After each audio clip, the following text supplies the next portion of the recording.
What is your approach for having multiple characters, but only you being the actor? There's a lot of smoke and mirrors going on.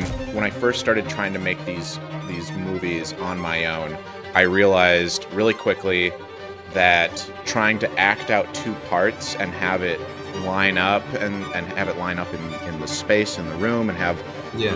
the delivery of the lines, that's very, very difficult. In one of your latest videos, you show like a zombie crazy mayhem, right? Did you use Niagara? Yep, yeah, it's Niagara. And why did you like specifically choose Unreal Engine for filmmaking? I mean, pretty much the reason's obvious, right? Saw his stuff and do these short films, and I was like, oh my gosh, so you can totally just make a film with very little. What's up, guys? Welcome to the Dev Couch, my Unreal Engine podcast. And today, in the second episode, we have Charlie from the Darkest Age YouTube channel. How are you, man? Great to be here. Thanks for having me. Thanks for coming into the podcast. So, if you don't know who Charlie is, well, what other than Charlie to explain himself?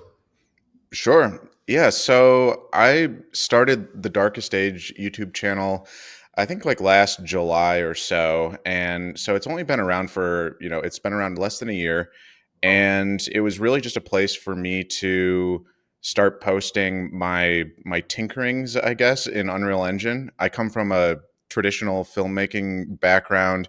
I have a small video production company, and we do mostly like commercial production, documentary production for and branded content, stuff like that. oh, wow. And yeah, we've worked with brands of all types, sports and fitness brands, jewelry brands, brands in like education and so on.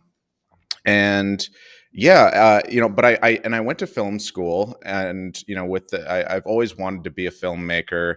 And um and Unreal Engine was kind of, I kind of saw this as a way to sort of practice doing more narrative style, kind of the more Yeah. fun stuff that I wasn't really, getting to do in the commercial space. Don't get me wrong, I've had a lot of fun shooting commercials over the years. It's a great Yeah. gig. But this was a way for me to, you know, do what I wanted to do. And, it's like, I'm not making a lot of like battle scenes, for like protein powder companies, Yeah. right? So, um, That makes sense. and like when I went to film school, I was like inspired by, like Lord of the Rings and, Master Mhm. and Commander, movies like that. And so, yeah, like I guess that's kind of how I've fallen into this YouTube channel. And Unreal Engine, I guess I've been tinkering with it for years at this point. I first downloaded it back in 2017. I think I Wow. saw, yeah. So this was like I Unreal can't Engine believe it. 4, and at the time I had no intention of using it for filmmaking. I've also really been into game development more as like a hobby, Yeah.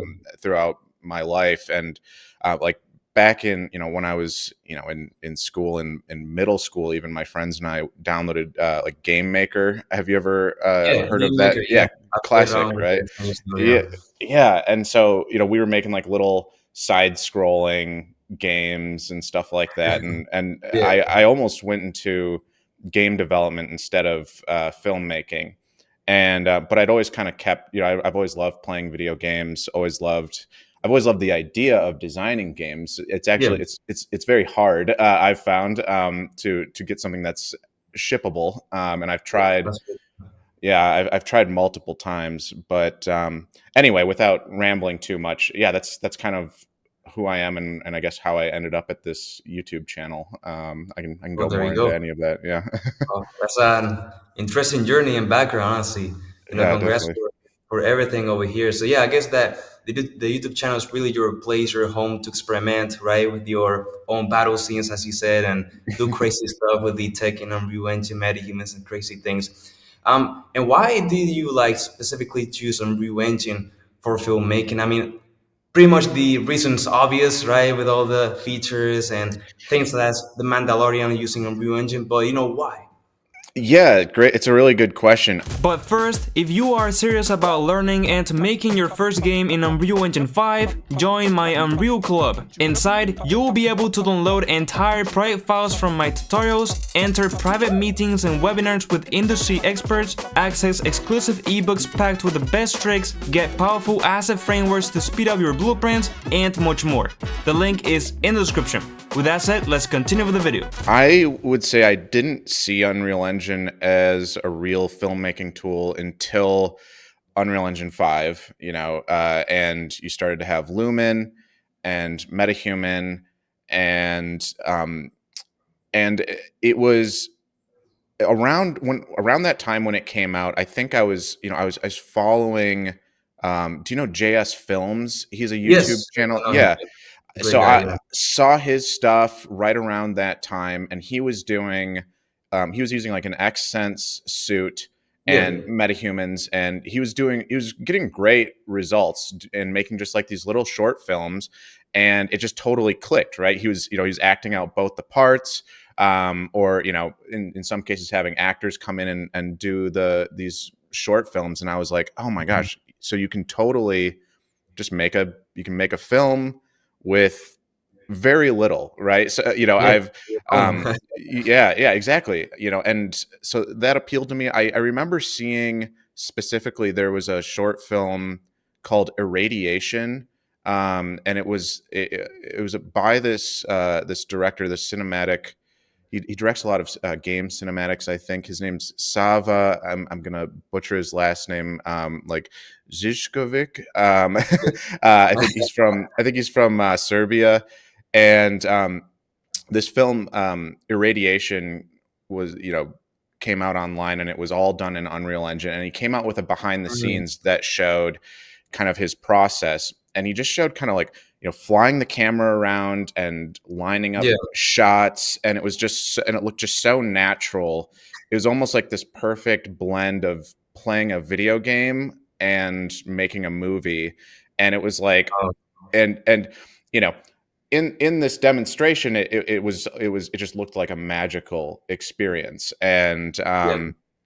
and I was like, okay, and I could see how Unreal Engine could be an actual filmmaking tool. The quality was there in the right hands. It Mhm. could achieve good quality, and so yeah, around I guess this would have been 2022. I'd been Okay. Yeah, and so I'd been using Unreal Engine. I'd been trying to develop a VR game, which we can get into if you want later. Oh, really? Oh, Um, that's interesting. that's Yeah. yeah, that's how I got into Unreal Engine in the first Yeah. place. But I wasn't really working on the game at the time, and yeah, let's see. So I ended up getting an Xsense suit. I got like their the Awinda starter kit, really Okay. expensive. Yeah, that's super expensive. I've heard. Yeah. Yeah, like the suit itself, I think was like $3,000, and it's basically Yeah. just a bunch of sensors. It doesn't even come with the jumpsuit like you see a lot of people using. It's just like these little orange sensors, and then Oh, like so these sensors. Yeah, I need to yeah, and wrap like them around your own. Wow. it's super annoying to like put Yeah. on and take off, and like it takes like 15-20 minutes just to get fully suited up and like get all the make sure the Yeah. sensors are like working properly. And anyway, so I got one of those, and the software was super expensive. It was like an absurd um subscription at the time. Yeah. But I was like, this is, we'll write this off as like a business expense. This is, Mhm. R&D. We're looking into, using this new technology. And so I got like a year subscription to go along with the suit, and started playing with it. And yeah, I guess let's see. I did not achieve amazing results, at the time. Mhm. I was using for face capture. I was using like a GoPro and the software called Mm. Faceware to do the Yeah. face tracking. Okay. And I tried with an iPhone with Live Link, and the Live Link and Faceware results were kind of similar. It's nowhere close to MetaHuman Animator, Yeah. and Yeah, that's so crazy. I played around, and of course, MetaHumans and Unreal Engine 5 were they were super buggy at the time, and it Yeah. was like constant crashes on my Super heavy computer. in size gigs, every character. It was crazy. Yeah. Yeah, and so it was very tedious and frustrating, and I didn't actually make a lot of progress. I made some sort of tests, and I plan on actually making a video showing my progress, and so all of this stuff will come Oh, up cool. in the That'll be near interesting. future. Yeah. And yeah, and I kind of ended up putting it on pause after my year subscription Mm. ran out. I didn't renew it, and the Accent suit has just been collecting dust since then. Um, yeah, Yeah. and I kind of just took a break from it. Yeah. I ended up getting like, all the during all this time I'm doing my commercial work. I'm shooting commercials and documentary stuff, but Yeah. I got like sort of sidetracked trying to make like a VR game in Unity actually for the Quest. Oh, Infinity. Yeah. Dude, I've been all over the place, like just like trying to In every tinker game with, engine and everything. Yeah. and and so I kind of like put Unreal Engine on the back burner Mhm. for a good, year, or yeah, a solid 2 years, I would say. I didn't really get back Oh, into yeah. it, yeah, until last summer. And what got me back into it was seeing um, the MetaHuman Animator demo, which came out with 5.3, so it came out earlier Mhm. than that. And I remember seeing the demonstration. It was the actor from Yeah, Hellblade or something. It was Hellblade. called. Yeah. Exactly. And they did the on stage demonstration. And I was just like, oh my gosh, because that was the biggest pain point, is getting quality face animations. You Yeah. need a solid face animation to really drive the performance. And so seeing that, I was like, oh my gosh, the biggest pain point is solved. And it's really good and really easy to do. And so that kind of got me to go and um, I dusted off the Accent suit, got an iPhone 13, and started playing with MetaHuman Animator. And yeah, and right around that time, I discovered the AI based motion capture stuff, Mhm. and I just like, Yeah. I didn't like wearing the suit. It was like uncomfortable. I would like spend all this time putting it on to do some tests, and then I'm like, okay, now what? And I'm just like, this is a test, blah blah blah. And then I just spent all this time putting this suit on, and I Let's do like, for 2 minutes. Yeah. yeah, and then I'd have this crappy test, and then I'd have to like take it Mhm. off, and so Yeah. on. And so I wasn't like a fan. And then I would try and bring people in to do tests, like to do like I'd bring an actor in or have a friend try it, and trying to put the suit on somebody else who's never worn it before was a huge pain, and Right. it's super annoying. And so I Yeah. started looking more into like the camera based stuff. I was like, okay, so you don't need a suit. It's way less friction, at least in certain areas. Tons of Mhm. trade-offs between suits versus camera-based stuff. There's pluses and minuses to both, but I was like, all right, I'm going to explore that. I got in touch with the Move AI people, and they got me Yeah. set up with Yeah. the Yeah. the multicam version, and I've been using that ever since. And just kind of, and then of course exploring some of the cheaper single camera versions as well. And Yeah. overall, I've been really happy with it. Yeah. I've seen your demos and amazing. Really. Yeah, it was, and I think it's kind of crazy how fast the progress has happened. Like Mhm. if you like what I've been making recently, I mean, if you go back to like the very first video on the channel is just it's like this guy in like medieval armor, and he's doing like the Braveheart speech from William Wallace.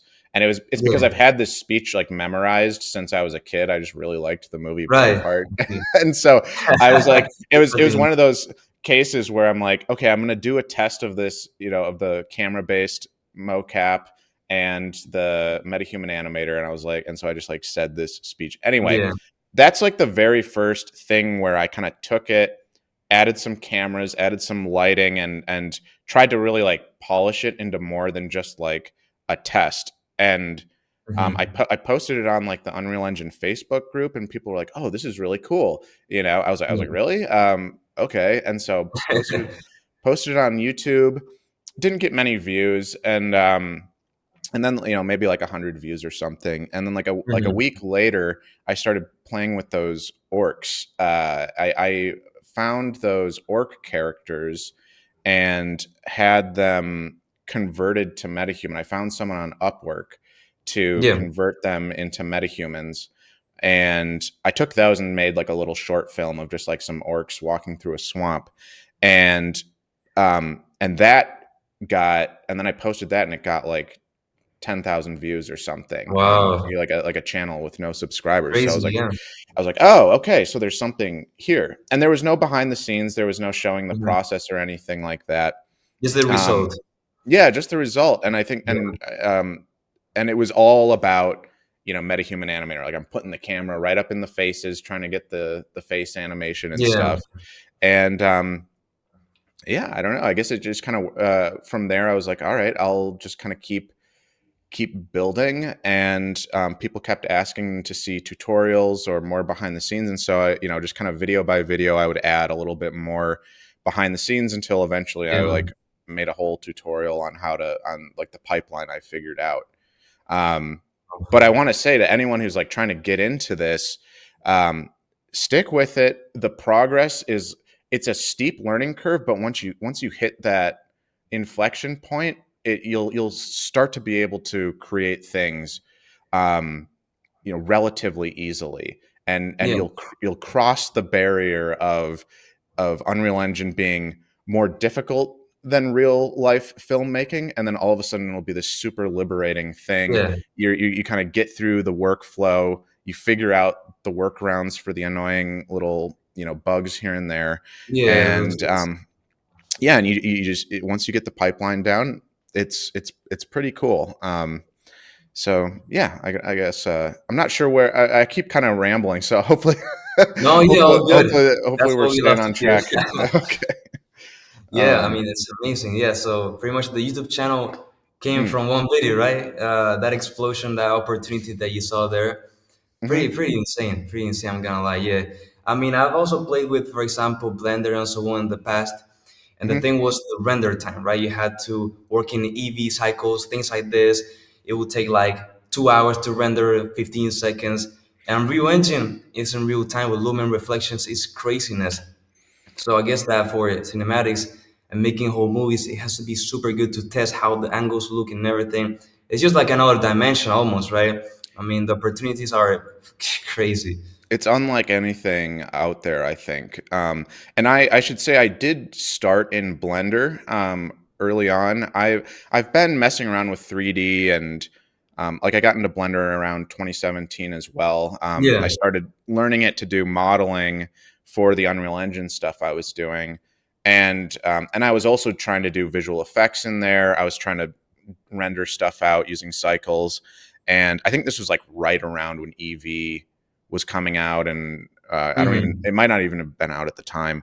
And so I was using cycles, and yeah, like you said, it's just super slow. yeah, I was even looking into like render, like uploading stuff to render farms, and that's like yeah, expensive, and yeah, not very conducive to learning because it's the feedback loop is so slow.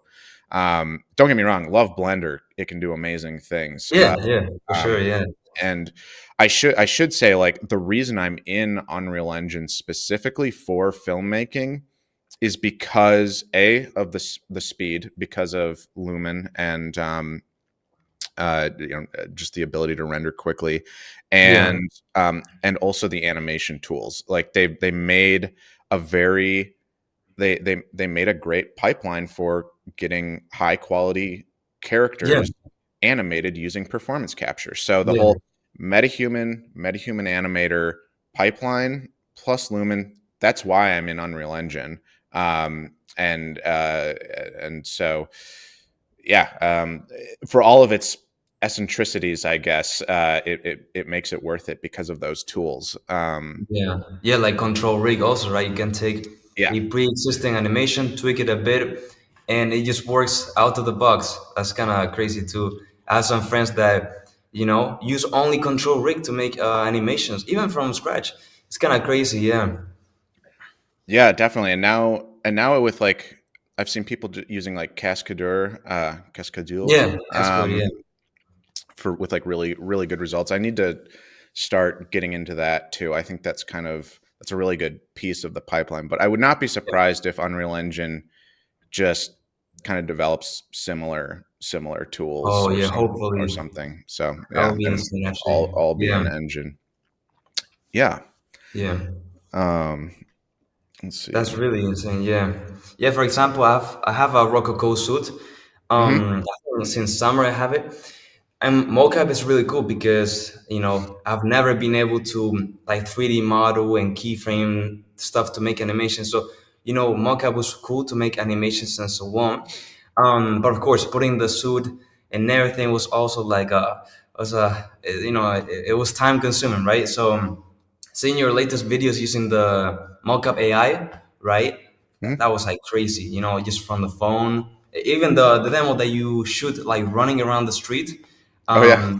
we were putting it on screen also. For quick magic, So yeah, that, yeah, I have no words, honestly. Like I don't know how it tracks the movement, like the floor. You know what I'm saying? Like you're moving, crazy. yeah, and the crazy thing is that's only going to get better too. Um, but and then it'll be like some people in my Discord have been posting like cyan puppets. Have you heard of this? It's another single camera mocap solution, and this one is It sounds real time.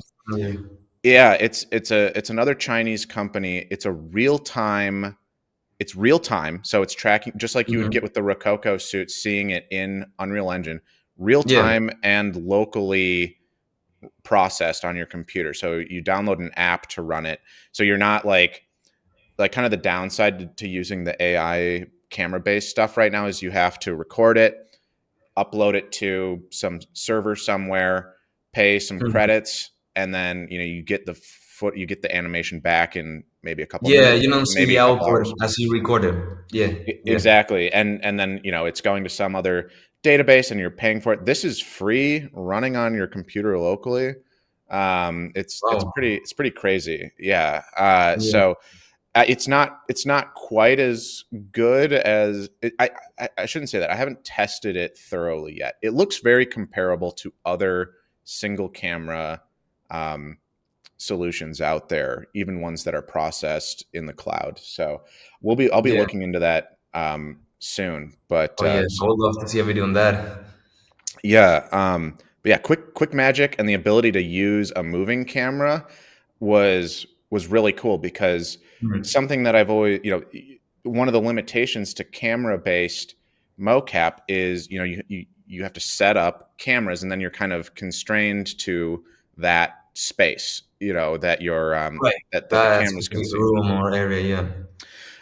And that's one of the advantages to having one of those inertial suits like Rococo or Xsense is Mhm. you can go like I know Xsense especially allows it to like record data locally, so like onto the suit, so you can take the suit and go run around out in the city or out in the woods or up Oh, some that's cool. stairs. Hmm. Didn't And you know can that. get yeah, and so you can record animation like that. I mean, I don't Mhm. yeah, so I'm pretty sure you can do it with just like an onboard, some sort of recording thing, Yeah.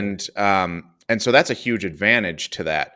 And but seeing that in my head, I'm like the solution to that for a camera based thing is to have someone follow the actor with the camera and kind of Mhm. keep the camera close to them so that you're getting like a good clear shot of the person the whole time, but then Yeah. the AI is also aware of it moving through space, so you get all the right proper spatial placement and things like that. And so and Yeah. quick magic does it like pretty well. I mean, like if you kind of stay within these certain constraints, you can do that with its moving camera function. And I was like I just thought that was super cool. So I could see that Yeah. evolving, a lot in the future. I mean, Oof, the AI sure. based stuff is moving just insanely fast. Like if you Yeah. watch, In every not industry. yeah, like not the stuff that there's a lot of stuff that hasn't been productized yet. That's not quite available. But if you watch some of these like there's so many people on YouTube covering the AI developments and stuff, and all these papers and sort of Hmm. like research videos are coming out showing like insane camera and like insane motion tracking from camera based stuff. Yeah, So it just seems clear to me that's where things are going. Maybe there's probably a place for suits in the future. That like I said, I think there, and maybe maybe we'll see something where just the motion capture industry grows so much that suits continue to be a growing segment yeah, as well. But I think most of it will be camera based stuff. That's my yeah. theory.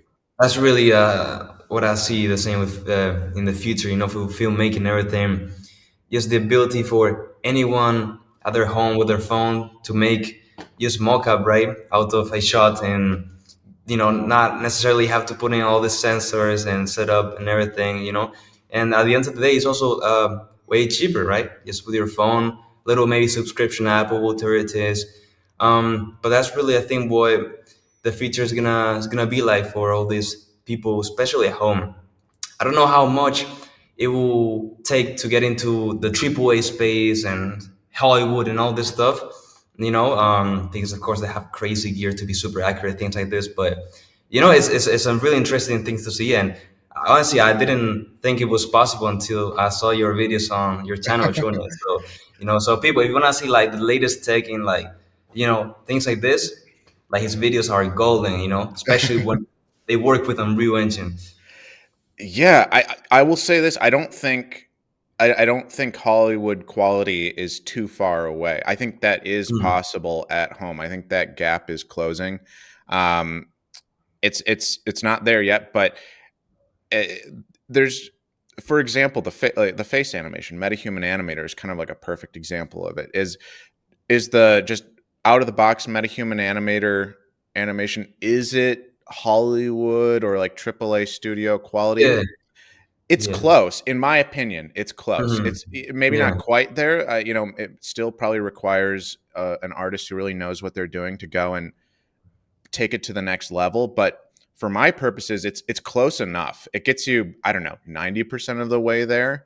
hmm, And I think for like for most purposes, that's good enough. And then again, that the like the camera, the depth sensor is only going to get better. The AI is only going to get better. You probably won't even, a lot of time you don't even need the iPhone anymore. You can, it generates I did a video using an Android phone to do it, and it yeah, uses a plugin to generate the depth frames, and so that'll just get better and better. It's not long, in my yeah. opinion. Not long, very soon. That's really good. That's really good. Also, let's see, like, what is your approach for having multiple characters in cinematics, but only you being the actor? Because I see your cinematics, for example, the one Yeah, that's like, it's like Batman, right? The one that's like the villain, like the penguin, and so on. And you yeah. do so good, like the interaction between multiple characters. And it was you around the room changing up. Like, is that like a skill that you achieve with time, you think, or it's just like a little workflow that you have figured out to be able to do it so quick? It's a great question, and um, there's a lot of smoke and mirrors going on. So when I first started doing it, I immediately realized, like, when I first started trying to make these movies on my own, I realized really quickly that they're, trying to act out two parts and have it line up, and have it line up in the space in the room, and have Yeah, the delivery of the lines. That's very, very difficult. And I started out by so the way to do it properly, or the way to do it precisely, I should say, is to record is to record your script with just your voice. Record all the parts first, and right. line that up, and you actually end so you end up with an audio file of the whole scene of both Hmm. characters talking back. And so you get, and you figure out all the timing in the audio first, And then what you do is you can play that back through your earbuds as you act out both parts. So you know when to So speak. exactly. So Yeah. you're not speaking over the other person, or the other character, and yeah, and that helps a lot. And um, but the reality is sometimes I'm too lazy to set up that audio file, and so I just like I'm like I got this, and I just jump into it, Yeah. and yeah, like the performances don't line up very well, and so what Yeah. ends up happening is I'm literally going shot by shot, and I might have to like slide one performance back and forth, like in sequencer. I might be grabbing the Yeah. entire metahumans like animation tracks and kind of sliding them forward and backward to line up with the other Hmm. characters. And I Yeah. might adjust that, shot by shot or something. And then likewise, where they are anchored in space is another um, problem with the inertial suits. You've probably seen this. They work really well, but the problem is they over time they can kind of drift. Like the position in space isn't always perfect, especially over Hmm. time. And if you were to try and do the process that I'm doing with inertial suits, you'll end up with a little bit of drift. So like it's hard to have characters, um, interact or do precise interactions. Yeah. Yeah. There was a way around this using Xsense. They had a way to you could integrate you could use a VR puck, like an HTC Vive puck that's tracked by Yeah. like this. So if you've ever used like VR, there's like the Steam base stations. Anyway, you could take one of those and attach that to the actor, and then that would integrate with the Xsense software, and it would give you an accurate sort of spatial anchoring. But Right. and it worked okay. Um, but yeah, it's just like all the it's just like more gear, more like stuff to Yeah. more More gear, more sensors, business. and it was very very annoying to work with Mm. that. The nice thing about the camera based stuff, especially Move Pro, the multicam stuff, it's very good. Like that, where the characters are in space is very accurate. So Mhm. like I know if I do one character and I'm standing on the floor here, and I can put a little piece of tape down, I know like that character, like I know I can stand here for the other character, and like they'll line up Right. The perfectly. distance will match. Yeah. And likewise with the multicam stuff, you can do multiple actors at the same time. You can capture two or three or more people. In Yeah. my case, Crazy. my license that I've paid for allows me to do two people at the same time, which unfortunately I've only tried out a couple times. Mhm. But it works pretty well. And I think that's one of the huge advantages to this stuff is you don't have to suit Yeah. up two people, and then where they are in space and how they interact will be more accurate than Yeah. the inertial suits. Um, let's see, where were we going with that? Can't remember. Sorry, I keep going on like so many tangents. It's good. Um, It's all good. Yeah, yeah. yeah. No, I love the trick that you mentioned about Yeah, for the multiple characters having the audio sequence that's first. right. That's very very clever. I didn't really think about that because I always like thought how do these people do it? But that's actually a pretty intelligent kind of workflow to do. Of course, it consumes more time in the preparation of whatever, but I think that then in the recording, you do it real quick. So that's really really nice. And yeah, and then about the multiple characters with the Move Pro and everything, that's really interesting. But so it gives two FBX files for them in Unreal, right? Hmm. Is Yep. that how it works? And then you change the metahumans and so on. Yep, exactly. You get two FBX animation files, and they each have the same like scene origin or the same like root, and so you Ah, literally yeah, just drop them both into the exact same spot in Unreal Engine, and then once the animation starts, they will automatically be where they are supposed to be. yeah. And it works really well. That's It's crazy. crazy. Yeah, it's super fun. Mm, yeah. In one of your latest videos, you show zombie crazy mayhem, right? Yep. Uh, I think, did you use Niagara? I don't remember. Yep. Yeah, it's Yes. Niagara. But what do you think about Niagara and Unreal for also filmmaking and doing these crazy things? I think it's clear it's a super powerful tool. I don't have any experience in Houdini, but it seems almost like a mini Houdini inside of Unreal Yeah. Engine. You have these, yeah, it's this procedural sort of node based Hmm. simulator. And Yeah. at first, I never really it never occurred to me that you would use Niagara, this particle system that you use to make like fire or smoke or something. It didn't occur to me that that could be used for like a crowd or something. Yeah. I'd It's seen crazy.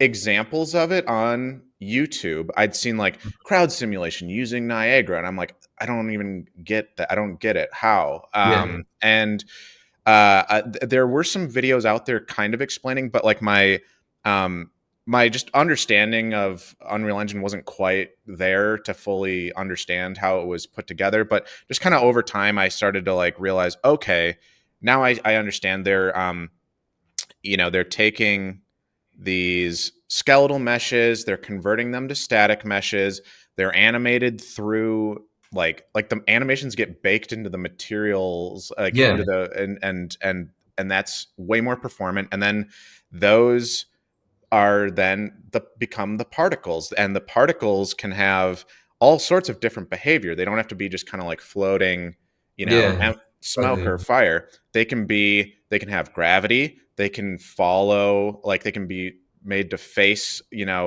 like a certain direction, or their direction of their velocity. They can be given like little mini behaviors that create procedural effects like a crowd. And so I finally kind of like figured it out, and it all just kind of clicked. And it was through watching a couple different tutorials that Yeah. I kind of figured out, like, okay, this could be a horde of zombies.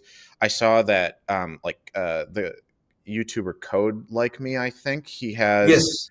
Yeah. really So, great really great or rats, I tutorials. think he did. Yeah, and I'd seen that tutorial on YouTube. I think Mm. it's been out for at least a year or so, maybe more. Um, and I anyway, I went back to that, and it was that, and then this other guy, his name was Trash Praxis, and he was explaining how you make the static meshes out of the skeletal meshes, Yeah. and showed that he made this tool to bake it all in Unreal Engine. Because and that was like kind of the missing piece, because looking at like Code Like Me's, for example, he shows the rat static meshes, and they're animated, and he's like, if you want to learn how to make these, you have to go and do this other process, and it's using Blender or something Yeah. outside of Unreal Engine. And I was like, I don't want to do that. That sounds Yeah. hard. and but then seeing Trash Praxis showing how to do that, and I just kind of sat down and watched. I'm like, oh, okay, I can combine these tutorials, and by combining them, and then I can kind of change it from a Yeah. rat swarm. I'm like, the behavior in the rat swarm can be changed to be like a horde of zombies. And yeah, and so that's what I did. And I had no in I wanted to do it because I've wanted to do huge crowds for a long time. Yeah. Um, Big armies, or crowd, like stadium crowds, concert crowds, things like that. And I'd been looking around Unreal, looking on YouTube, in the marketplace on Fab for tools or plugins or tutorials on how to do it, and it just there wasn't. I was never able to like figure it out properly. Mhm. And Yeah. yeah, and so the zombie horde was just kind of me, a horde of zombies, everyone just kind of running, and like Yeah. it just works. You don't have to do too much detail for it. So, and Yeah. then kind of take the camera, shake it a little, kind of add some more like photoreal elements to the camera movement. Don't focus on the On one action specific, on one yeah. specific I'm spot. assuming a lot. Don't do Yeah. that, and just kind of play to the strengths, and avoid the weaknesses, and you can create some cool effects. And then I think that video ended up doing really well because I think it reached a wider audience of people who are interested in doing it for game development, as Yes. well as cinematics. So I'm definitely going to do a follow up to that. And since then, people in my Discord have shown some really cool stuff. Like they've gone and taken that, and they were researching the stuff at the same time I was, and like Mhm. showing me techniques, and they've come up with like now we've figured out ways to like destroy the zombies, for example. So like you can actually interact with them, you can make them follow the character, you can make them change state Mhm. based Yeah. on if they're in a volume or something like that. And so we can add more control to it. And so that'll be part two, will be maybe like adding some interaction, maybe Yeah. having them follow the player, having the player be able to shoot at the zombies, and then Oh. might even take it a step further in like a third part and turn the horde of zombies into maybe like a medieval army, and see if we can make the armies Oh, meet like a and start simulation. Yeah. start Like a fighting. huge fight. Yeah. Yeah. Yeah. Oh So man. we'll play with that. It'll kind of be something that we kind of build on top of over time, and I hope other people take the tutorial and make their own spin on it. Like Mm. I have to give credit to the people that I like borrowed from. So I hope other Yeah. people do the same with mine. But yeah, it was a really cool Man, effect. that's amazing. I look forward for those videos, Yeah. and it's cool what you mentioned about that for the zombies, for example, you had to do tricks like check the camera and not get very close to the zombies.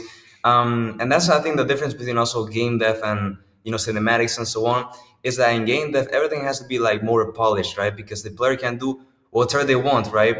With certain restrictions because of the world or whatever, but they can go to the zombie and hit the zombie, and if it doesn't Yep. react, that will break the immersion and all that stuff. With filmmaking, you can just choose the angles, you can hide buildings in the background. There's a lot of more ways around it. So yeah, it's definitely like also interesting to see the different worlds, and it's pretty interesting. It's pretty I interesting. Yeah, I definitely I do think filmmaking in Unreal Engine is easier than game development in Unreal Engine, just by nature of you render it out and then you don't have to worry Mm. about people interacting with it, right? But I do want to I don't know how far I want to go into the game dev side, but I do want. It's like we're in Unreal Engine already. We might as well take advantage of the real time aspect of it, the simulation aspect of it. I want to show, you know, um, make things that could be used in a game, possibly.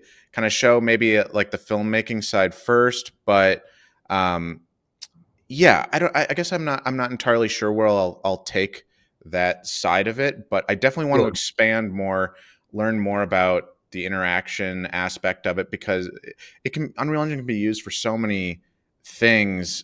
I think there's probably mediums Oh yeah. we haven't even figured out yet, or Oh, for sure. That's for like sure. just because it's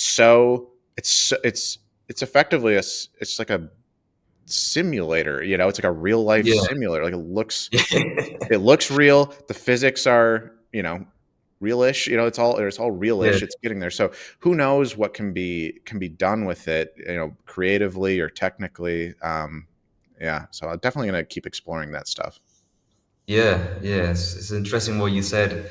Honestly, yeah, Unreal Engine, like there's probably things out there, there's probably like niches and businesses that could be created from Unreal Engine that we haven't even figured out. So it's gonna be a good journey. Yeah, well, and actually, let me add to that. I think if you are getting into Unreal Engine to do for filmmaking specifically, it the more you learn about blueprints and like this, like Niagara, and the programming side of it, the coding side or the Mhm. development side, the more you learn about that will only serve you more in filmmaking. Like Oh yeah, those translate either directly or indirectly into more stuff that you can do, and just a overall just better understanding of this effectively, simulator world, Yeah. that you're operating in. So it's good to learn those things too. Although you don't necessarily have to, you can learn a very sort of narrow animation pipeline working with metahumans and sequencer, and you can do Yeah. a lot with just that. You can do a Yeah. lot. So yeah, it's Oh yeah, cool. yeah, yeah. I agree. Yeah, for example, I mean, Unreal Engine, I use it for game dev, but yeah, like for example, last summer I played around with filmmaking and so on, and it was super easy to learn the sequencer and all this stuff, right? Because of a game dev, because maybe even for game dev you might need to do a little cinematic when you open the door. So all these things are translatable. Skeleton meshes, Niagara, like you said, you will use them in both cases, right? So once you learn one thing, it can be applied for both cases, and that's really the beauty about Unreal and any other software really out there, but of course specifically Unreal Engine. That's kind of the beauty of it. So what would you say is the perfect, like, pathway for people to learn filmmaking and Unreal? What's like the first thing you will figure out if you want to learn it from zero? Man, that's a great question. Uh, well, I think it possibly depends. I'll say this. I don't think it matters if you're coming, like, if you have a lot of filmmaking experience in the real world or not. I don't think it matters too much. I will say this. Um, the way I got into it, I basically already made a tutorial for, like, that basically shows that the I made like this 2 hour long tutorial that shows, like, the old crazy guy in the cave or whatever. Oh yeah, Maybe you saw that one. It did really well. It has like 50,000 views now or something, and yeah, that was designed to basically get you in there. I think there's probably some places that don't make sense if you've never ever opened up Unreal Engine before. And I do yeah, want to, like, make a super comprehensive course or tutorial eventually that is designed to get filmmakers into Unreal Engine and working with metahumans as quickly as possible. I don't see a lot of courses out there that are focused on yeah, mocap, metahumans, filmmaking. So I think you can start with, like, I think you could start with my tutorial. Maybe you do like a basic. There's a ton of just like complete beginner tutorials out there that'll, like, there's a Bad Decision Studio has like a yeah, really yeah, comprehensive one. I don't know. You probably have like some like ultra beginner things, like just people like how to install the engine. This is what yeah. these All widgets the do. basics. Yeah, I have a couple of them. Yeah. Yeah. So right here, Gorka Games, like, start there, like, though, like, just follow the beginner tutorials, and I think you could probably then jump to, like, one of my tutorials, the cinematic motion capture with Move One and Hmm. MetaHuman Animator. That should get you to a place where you're at least able to start um, putting metahumans into a scene. You can add lights, you can add cameras, and you can render it out. Yeah. And I mean, that's really where I was, less than a year ago. That's the thing, is Yeah. like Yeah. That's it, amazing. it- Yeah. and a lot of the time that I spent in the beginning was just figuring out that narrow pipeline, and just kind of doing it over and over again, until I was able to, make little scenes. Yeah. So let me, like, I don't know if that answers the question, but I would Oh yeah, for say, sure. yeah, like, it doesn't take long. I also don't want to, like, paint this completely rosy picture of Unreal Engine. It can be a beast. It can be super frustrating, and, like, and I still run into random things, like, all the time, where it Yeah. maybe it makes sense to the person who designed it, but Hmm. sometimes I'll run into things I'm like, was it designed this way, or is this a bug? I can't tell, Yeah. because it's behaving like a bug and doesn't make any sense. So I have Yeah. no It happens all idea. the time. Um, and then, of course, it's constantly being updated, and documentation Mhm. can get out of date, unfortunately. So I, like, if you are struggling to get into Unreal Engine, it's okay. Like it is hard and it is a steep learning curve. That said, like I think we've kind of Unreal Engine 5 has been around enough now. There's enough really good YouTubers out there, like yourself, making like the good entry stuff and then everything in Thank you, between. man. So I think YouTube is probably the best place to start for a complete beginner. Yeah, There are a lot of the courses, like the premium courses out there for Unreal Engine filmmaking, a lot of them start with a free beginner section anyway. yeah, So, you can always start there and then, decide if you want to pay more. Um, so yeah, and I'll say this: if you have experience in filmmaking in real life, if you have photography experience, if you understand kind of the basics of how cameras work, like aperture, the film back, lens lengths, and yeah. you understand kind of the basics of lighting, like a key light, backlight, the difference between like a rectangle light, like a large light source, or like a small point light. If you Those all translate more or less directly from Yeah. the real world into Unreal, which is why it's so amazing. I call Unreal Engine a cinematography simulator because it Yeah. really feels like that.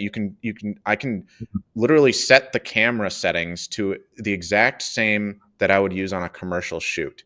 I can make the film back Oh, the sensor the exact same size and use the same lenses that I would use, and get the exact same look. And so, yeah, and then of course the principles of storytelling and editing and shot composition, that all applies. So oh, once you, matches.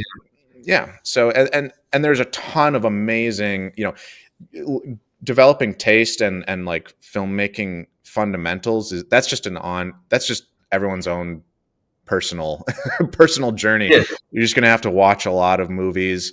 There's amazing, like YouTube is just so incredible. There's like amazing video essays out there on filmmaking where they break down. I mean, I went to film school. There's literally college level, like you can get a film school education on YouTube that will be Yeah, I agree. far more up to date. And I don't want to say like I'm not like hating on film school or anything. For some people, it's the right thing. Some people not. That's a whole conversation on its Mhm. own. But you can absolutely learn everything on YouTube, no doubt.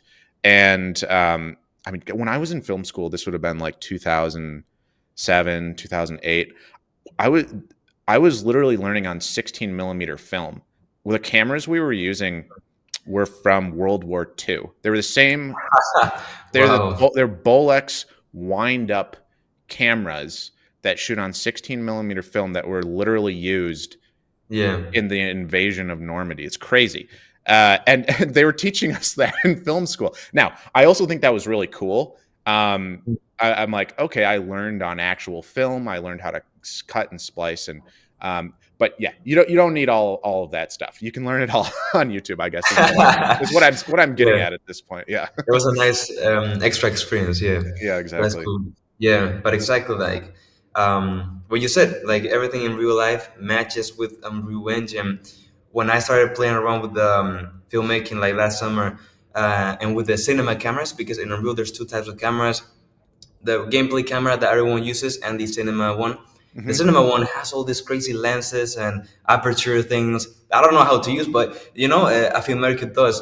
So that's really impressive because if you know how to take shots in real life, Unreal is the same thing. The same for lighting. If you add a rec light that creates a certain shadows that you might know from the real world, it's pretty crazy. I guess in Blender you can do similar stuff, but again, not with the same like level of output instantly.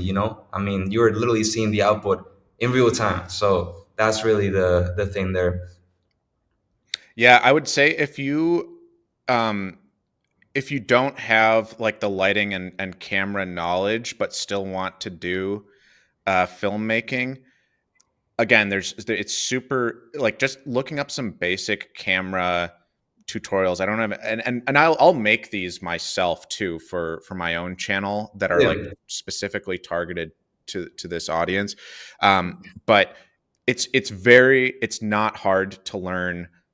How does the frame rate, lens length, like sensor size. It sounds complicated. It's really not. Once you Hmm. learn a couple of like the basics of how a camera works, it's pretty easy to start applying that. And Yeah. then likewise with lighting.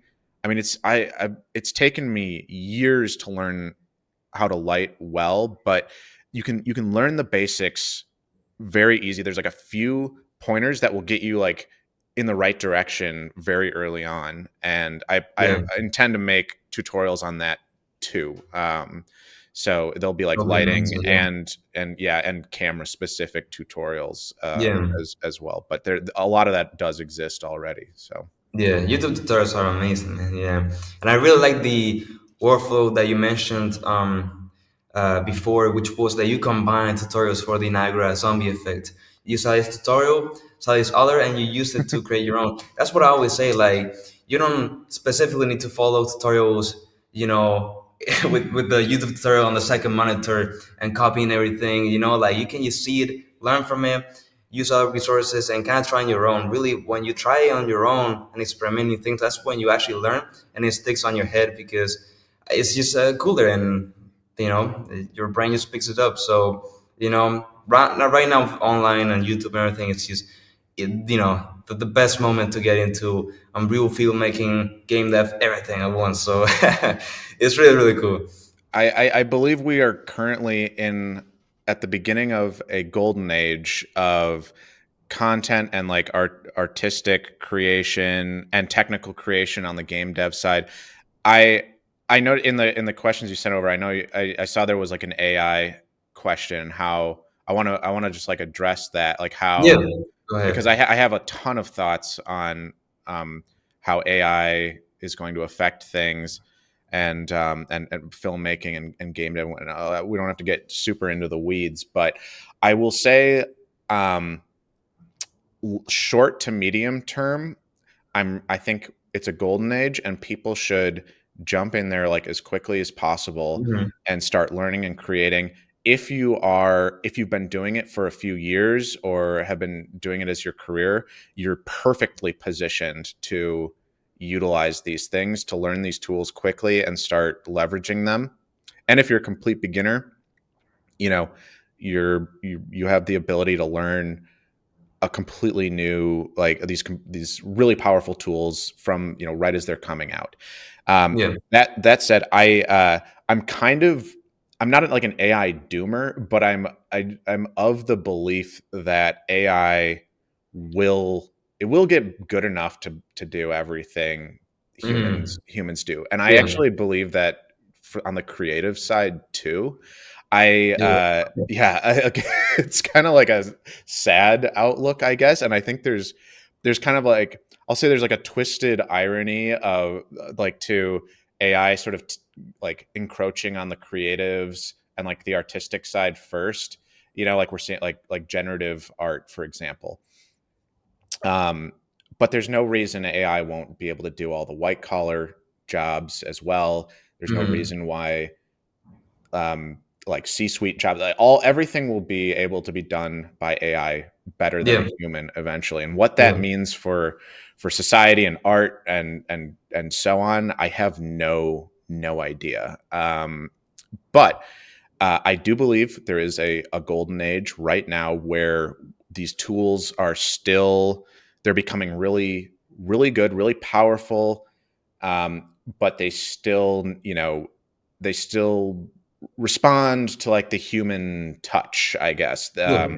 Someone with good storytelling ability, good filmmaking taste, can take these tools and make something good. You can make something good. Um, we're not at the point where you can just prompt a movie into existence and it's better, or a Hmm. game, and it's better than what humans can make. um, but that will happen.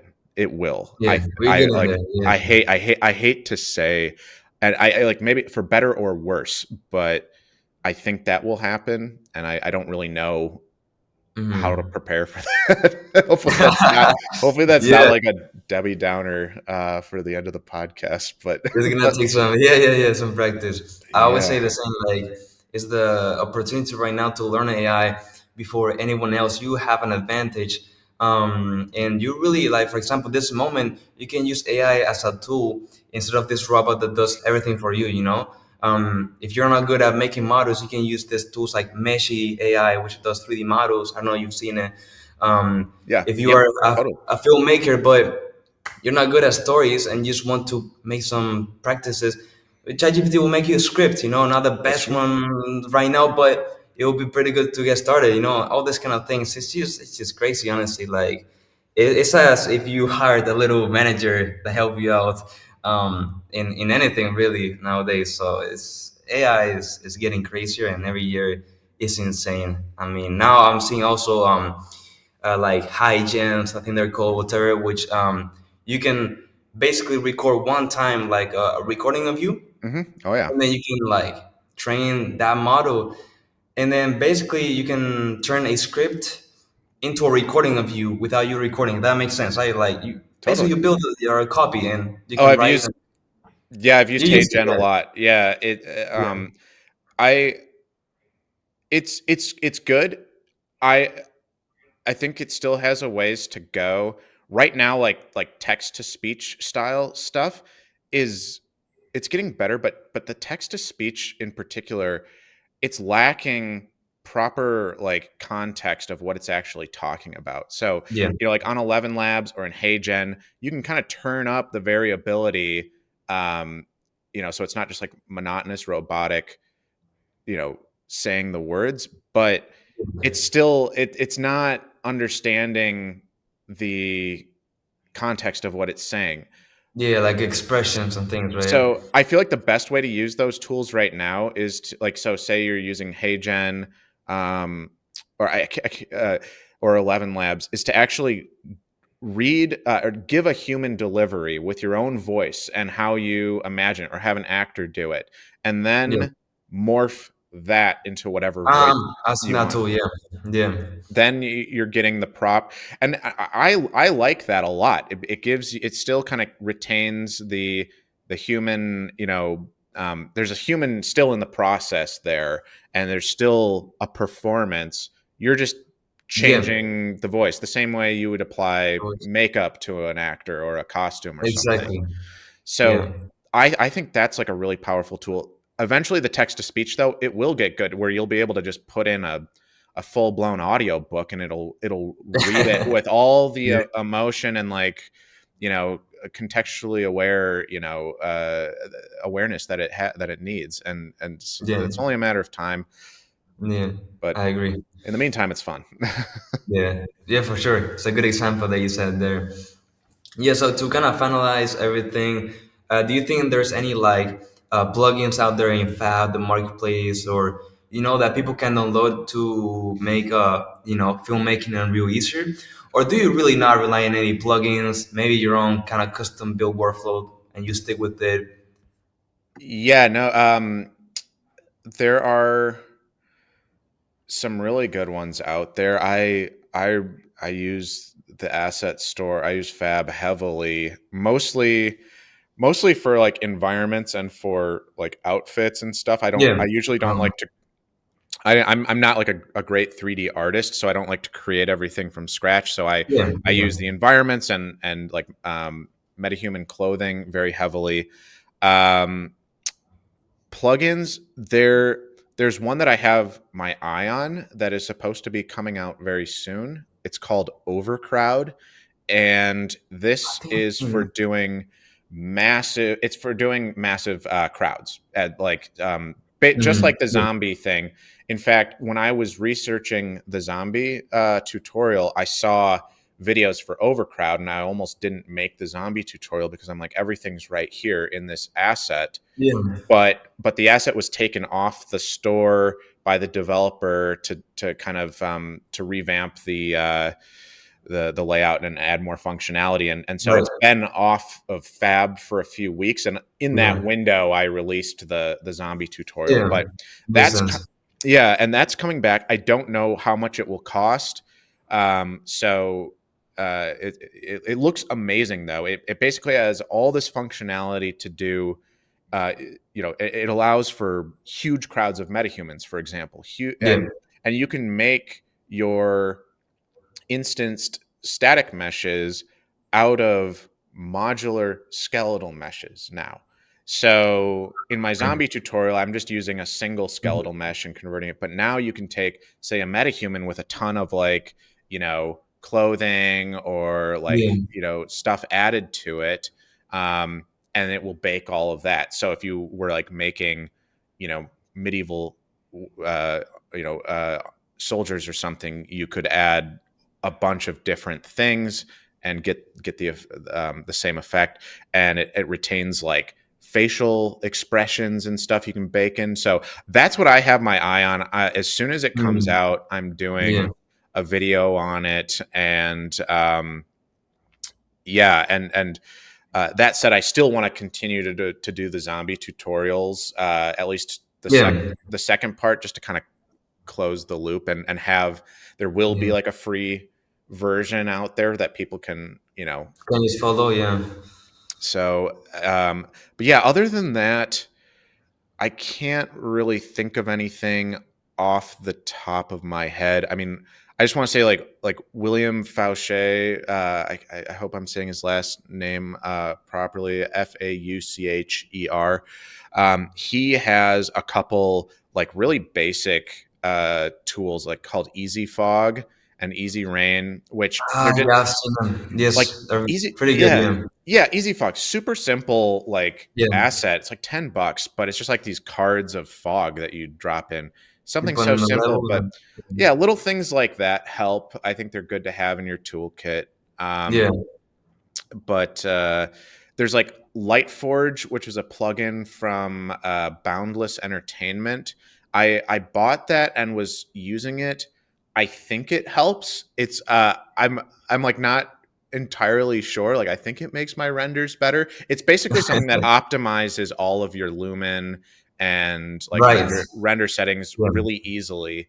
Again, like a relatively simple product, but it just helps and saves time. Yeah. It saves a little time. Um, Yes. but yeah, really like William Fauché just released a video on like movie render queue settings. Mhm. Check that out. It's amazing. If you have any questions about like anti-aliasing, how to get nice renders, what you know, it kind of dispels some common misconceptions. And then likewise, his interior lighting tutorial, I think it's like a year or so old, just Mhm. like explains um it really shows how to use like the fog and the direct light and skylight, and just kind of it just shows really basic how to use them, and Yeah. it clears a lot of things up. So yeah, that's what I'd recommend. Oh, that's amazing. Oh man, thanks for coming in. Dude, thanks for Um, having me.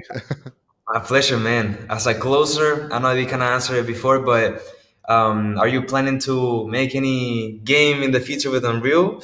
I mean, I know that you talked that you wanted to get a bit into it, but like a full Games, commercial game. I yes, I mean, I don't have anything specifically planned, but I think my I've more than dabbled in game development. I've tried very seriously to make products before. I just didn't know what I was doing. Mm-hmm. um and so for now, that endeavor is kind of on pause while I focus on the filmmaking aspect and metahumans, which I just have like a little bit more momentum in.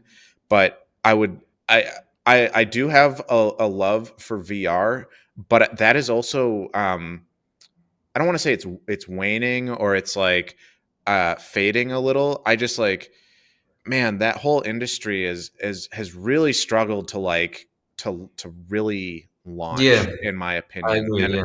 And I've been following it since like very intensely since 2017. I've been like I have so many headsets. I like I've owned Oh, so many wow. headsets, and I've played so many games, and so I've been a huge lover of that technology and the Yeah. potential. And I love the idea of like of really high quality cinematic experiences or games in VR. That said, I also really love like normal, like traditional gaming, or Mhm. pancake gaming, as the VR people would call it. Um, Thanks. Yeah. and I'm kind of like coming back to that medium. And after being so obsessed with VR, I was like, I don't want to even Yeah. play a game unless it's in VR, because yeah, I just didn't. I was like, well, wasn't interested for like a Yeah.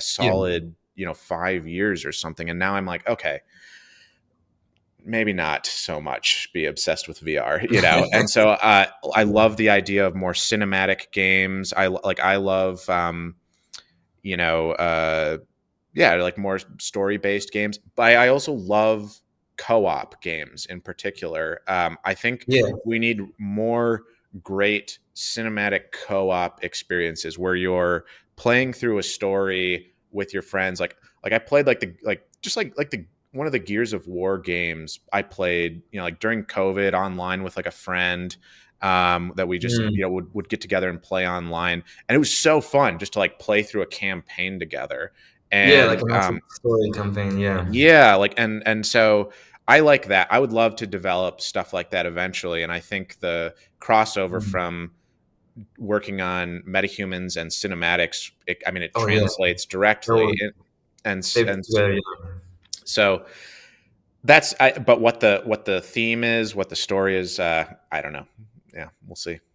Yeah. We'll see. Awesome, man. It's funny because I bought this Christmas headset. It was the first time VR Yeah, headset. It was, I think, the MetaQuest. What is it, the the three or three. something? Yeah. Yes. It broke Oh, for some bummer. reason.